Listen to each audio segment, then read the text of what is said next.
Salam saudaraku yang terkasih dalam Tuhan. Berjumpa lagi dengan saya di Karyaku Channel.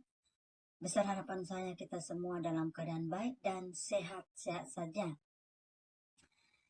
Marilah kita memberikan waktu kita sejenak kepada Tuhan dalam keintiman kita, supaya kita makin dipersiapkan, makin diperlengkapi untuk menghadapi kehidupan ini.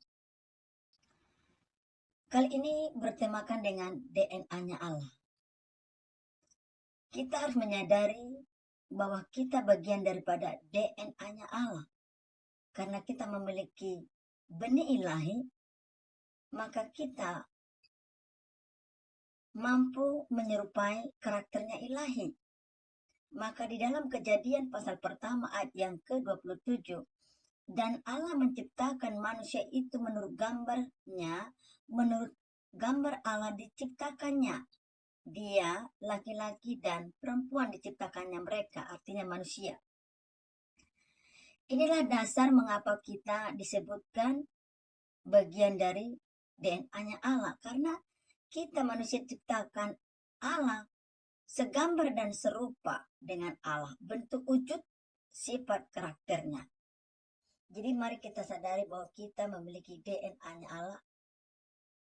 Karena kita memiliki ruah napas dari Allah. Allah menciptakan manusia atau kita menurut gambarnya, itu berarti ada sifat-sifat dari Allah yang melekat dalam diri kita. Ini bukan soal fisik, tetapi lebih jauh lagi kepada karakter, baik itu kasih, kekudusan, dan kemampuan untuk menjalin hubungan dengan Tuhan bahkan sesama. Inilah menjadi suatu penekanan yang kuat bagi kita. Kita memiliki DNA-nya Allah yang jauh lebih memahami, bahkan juga kemampuan untuk menyatakan kemuliaan Tuhan dalam hidup kita. Jadi mari kita bersyukur bahwa kita DNA-nya Allah. Oleh sebab itu, hal pertama yang perlu kita pahami bahwa kita adalah DNA-nya Allah, adalah gambar dan karakter Allah dalam diri kita. Alkitab mengatakan kita diciptakan menurut gambar Allah, itu lebih dari sekedar mirip, tetapi diberikan kepada kita kemampuan untuk mencerminkan sifat-sifatnya, seperti kasih, keadilan, kebenaran, dan kekudusan. Di setiap kali kita menunjukkan kasih kepada orang lain, kita sedang mencerminkan sedikit dari DNA-nya Allah dalam hidup kita. Jadi itu otomatis, karena DNA-nya Allah tadi, kita bisa memiliki sifat-sifat kasih, memberi, berkorban, bertindak, dan mengambil keputusan dalam kekudusan. Jadi mari, ini yang pertama yang perlu kita bahas. Yang perlu kita bahas tentang gambar dan karakter Allah dalam diri kita. Maka hal ini kasih adalah Allah adalah kasih, dan kita dipanggil untuk mengasihi orang lain dengan kasihnya yang sama. Yang berikutnya, kebenaran adalah Allah adalah kebenaran, dan kita dipanggil untuk hidup dalam kejujuran dan integritas atau memiliki integritas. Yang ketiga, keadilan. Allah adalah adil, dan kita dipanggil untuk memperjuangkan keadilan di dunia ini. Mari kita belajar dari karakternya Allah, karena dia memiliki kesempurnaan hidup, dan karena kita juga adalah DNA-nya Allah. Yang kedua, alasan kita memahami bahwa kita adalah DNA-nya Allah, hubungan kita dengan Allah. Karena kita diciptakan menurut gambarnya Allah, kita diciptakan untuk memiliki hubungan yang erat dengannya, seperti anak yang mewarisi sifat-sifat dari orang tua.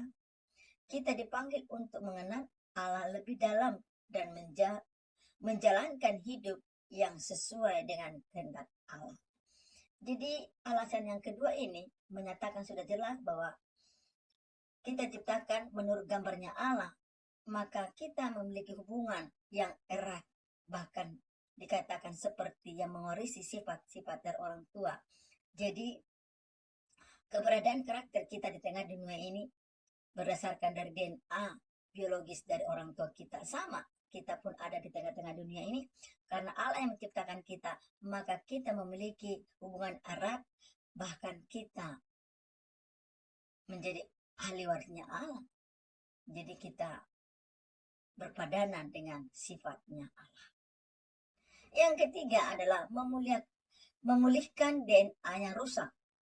Kita tahu manusia pada dasarnya ya diciptakan Tuhan baik-baik saja, tetapi manusia mengikuti keinginannya sendiri sehingga jatuh dalam dosa. Dari situlah awal mulanya manusia itu rusak.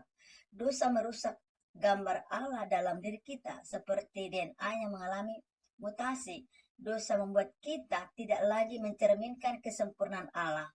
Tetapi kabar baiknya, Yesus datang untuk memulihkan hubungan kita dengan Allah dan mengembalikan DNA rohani kita kepada keadaan semula. Ya, kita yang berdosa ini diselamatkan atau dipulihkan oleh Allah. Kita diperdamaikan oleh Allah. Mari kita mensyukuri akan semua ini yang Tuhan lakukan bagi kita. Kita dipulihkan kembali, orang berdosa dipulihkan kembali. DNA-nya kita dipulihkan Tuhan karena kita adalah manusia yang sudah merusak gambar diri Allah dalam diri kita.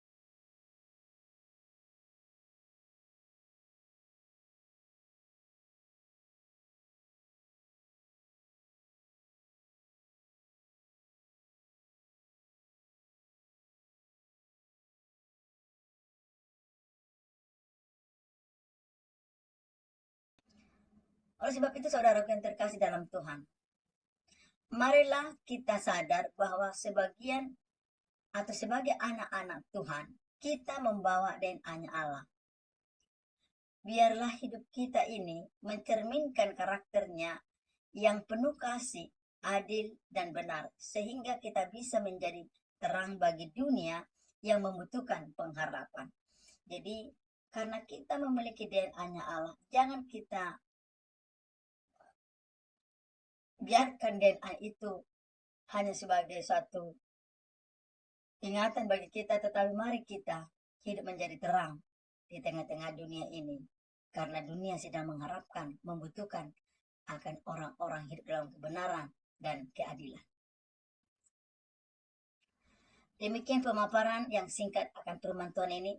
Kiranya kita sama-sama diberkati dan bertumbuh ke arah Kristus. Tuhan Yesus memberkati kita semua. Shalom.